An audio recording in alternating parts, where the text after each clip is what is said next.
fellas. This is Vince Miller. Thanks so much for joining me for this devotional. Today we're in Proverbs chapter 17, verse 3. It reads, "The crucible is for silver, and the furnace is for gold, and the Lord tests hearts." So we got a simple proverb here, but I really like this one because the imagery is so amazing. So a crucible is a small bowl that can be actually superheated, and in it you put metal substances that you want to purify, like maybe silver or gold. Now the furnace provides a container for the fire so that you can heat a fire in a furnace in which you place the crucible to purify the metal. So thus you need like a furnace, you need a crucible, you need a hot fire to activate the purification process of metal inside of a crucible. In comparison, there's another object. Here in this text, it's the human heart, and only God can actually purify this. Mankind might be able to purify lifeless things, but only God can purify something that gives life, the heart. And by heart, we don't mean this fleshy organ that pumps blood through our body. The heart here is the innermost part of a man, the place where like our mind and our soul and our will and every desire originates from. And only God can purify that. And fellas, our heart is the ultimate cause of all impurities in this life. If we want to address any issue in this life, we have to go to the heart of the matter. In fact, Genesis 6:5 says this. It says, "The Lord saw that the wickedness of man was great in all the earth, and that every intention, just the intention of thoughts of his heart, was only evil continually." I mean, fellas, the intent of our heart is evil. Thus, we need God to give us a new and clean heart. And even King David understood this, right?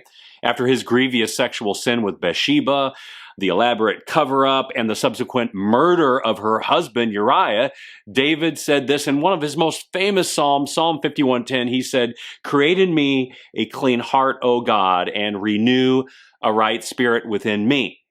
You see, David intuitively understand that his problem was deeper than his behavior, right? It was a problem with his soul and his mind and his will and his desires, his heart, right? And he also understood that only God could address this. And David was spot on because only God can. God said in the book of Ezekiel, amazing words. He said, "And I will give them one heart and a new spirit, and I, God, will put it within them. I will remove the heart of stone from their flesh and give them a heart of flesh, that they may be able to walk in my statutes and keep my rules and obey them, and I shall be their people, and I will be their God."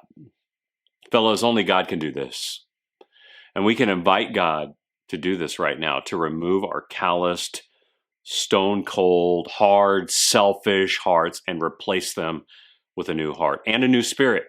By faith, we believe that God can and will do this for every man who believes in him. In fact, Romans 10:9-10 says, "Because if you confess with your mouth that Jesus is Lord and believe in your heart that God raised him from the dead, you will be saved. For with the heart one believes and is justified, and with the mouth one confesses and is saved." You see, the sacrifice of God's Son, Jesus, is actually the heart surgery we need. Jesus' death and resurrection are the means by which God removes and replaces the heart of man. Our old heart is removed, and it's crucified with Jesus on the cross, and by Jesus' resurrection, we receive new life and are given a new heart. And by faith, we believe that this actually happened and are saved. Paul said this in the book of Galatians, "I have been crucified with Christ. It is no longer I who live, but Christ who lives in me. And the life I now live in the flesh, I live by faith in the Son of God who loved me and gave himself for me." You know, guys, if your life hasn't been working out as you thought, maybe it's time to try something different, something that actually works. The only way is to ask God to remove the old heart and to give you a new one. He is the only one who can do this. In fact, if you want this right now, you can. Just believe, confess, and be saved.